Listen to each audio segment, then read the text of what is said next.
no habría tenido piedad si no fueras tú mi hermano. Jamás te volvería a mirar. Cette semaine, si vous êtes amateur de football, vous avez entendu parler de l'arbitrage vidéo avec le match France-Espagne. C'était une tentative pour voir si ça marchait. Apparemment, ça a plu, en tout cas aux arbitres. Mais là, Yann Lavoie va vous parler de nouvelles technologies qui vont permettre de voir un match différemment. Oui. Alors, c'est exactement le terme, voir le match différemment. Deux façons de consommer le sport complètement différents. Alors, c'est vrai qu'on a à la base pensé à nous, téléspectateurs, mais en voyant l'une des deux technologies, vous penserez forcément à l'arbitrage vidéo. Et vous allez voir que toutes les polémiques autour de cet arbitrage vidéo vont peut-être sauter parce que tout va être vraiment simplifié avec cette technologie.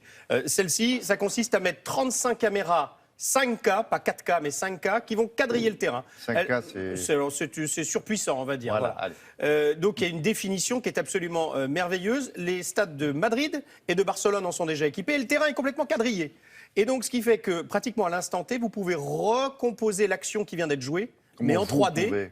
Pardon ? C'est-à-dire vous-même assis dans votre fauteuil ? Non, on vous le propose, mais vous pouvez regarder sous l'angle que vous voulez. Il y a 35 caméras. Et donc, vous allez tout revoir en 3D. Exactement, les joueurs sont arrêtés, vous les faites avancer. Enfin, vous voyez ça, tout. Vous avez un appareil pour ça. Vous avez une on vous le télécommande. propose, on vous le propose et vous pouvez le faire avancer. Mais ça veut dire que sur de l'arbitrage vidéo, l'arbitre vidéo qui sera dans une cabine pourra lui aussi regarder et dans la seconde vraiment étudier ça. Et alors l'autre va peut-être plus vous amuser. Et ça existe déjà notamment sur le basket américain, vous allez le voir. C'est une caméra 180 degrés, voire 360 degrés qui est posée dans les tribunes ou sur le banc de touche. Vous mettez un casque de réalité virtuelle, eh bien vous êtes assis sur le banc de touche à côté des joueurs ou en tribune à côté de, je sais pas, Robert ou je ne sais qui, et vous vivez le match dans votre canapé, mais dans les tribunes à côté d'eux. Voilà, et donc, ça vous permet d'avoir une meilleure vue, un angle oui, différent. et puis c'est surtout rigolo, c'est que si vous êtes dans la tribune des supporters, dans votre canapé, c'est quand même rigolo. La caméra prend la place d'une personne finalement dans la tribune. Oui. Voilà, donc vous êtes à la place de la caméra. Vous pouvez changer si vous avez envie d'être... Exact.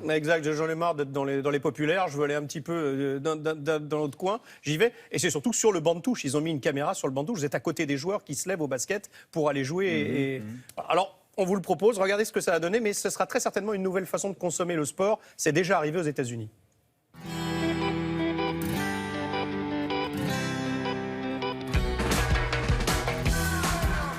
Le sport aujourd'hui connaît une révolution.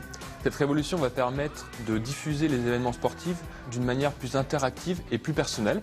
Et on y participe notamment à travers la mise en place de deux différentes technologies qui sont complémentaires. La technologie replay permet en fait de recréer les meilleures actions d'un match en 3 dimensions, en 360 degrés. Cela permet à l'utilisateur de choisir l'angle selon lequel il souhaite voir cette action. Pour que cette technologie soit mise en place, et c'est le cas actuellement en Europe dans 2 stades de foot qui sont celui du Real Madrid et du FC Barcelone en Espagne, il est nécessaire d'installer 35 caméras qui ont chacune une définition de 5K, qui vont quadriller le terrain et prendre l'ensemble du match en 360 degrés et en 3 dimensions. Et ainsi le proposer aux téléspectateurs, que ce soit dans le stade ou directement sur leur canapé. La deuxième techno, qui s'appelle TrueVR, permet en fait aux téléspectateurs, depuis son canapé, de se retrouver plongé en plein milieu de l'événement sportif en direct. Alors comment ça fonctionne ? Il y a plusieurs caméras qui sont installées au sein de l'événement. Le téléspectateur enfile son casque de réalité virtuelle et il choisit à quel endroit du stade il souhaite se retrouver et regarder cet événement. Par exemple, dans un terrain de basket, le téléspectateur peut décider de se retrouver derrière le panier, derrière la table de marque, en plein milieu des gradins, en tournant la tête. Il va vraiment profiter de l'ambiance du match comme s'il y était, alors qu'en fait, il reste chez lui. Cette technologie, pour l'instant, n'est mise en place qu'aux États-Unis. Sa méthode d'utilisation est extrêmement simple. Vous êtes sur votre canapé, vous mettez votre casque de réalité virtuelle, vous lancez un espace d'application. En quelques clics, vous vous retrouvez plongé en plein milieu d'un match de foot, un match de basket et autres.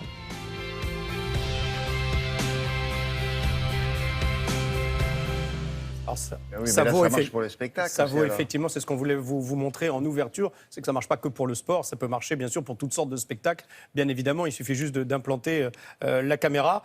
En ce qui concerne le sport, après, grosse discussion entre les détenteurs des droits, les détenteurs de stades, les clubs, etc., etc. Mais je pense qu'on y arrive. Bon, à suivre. Merci beaucoup.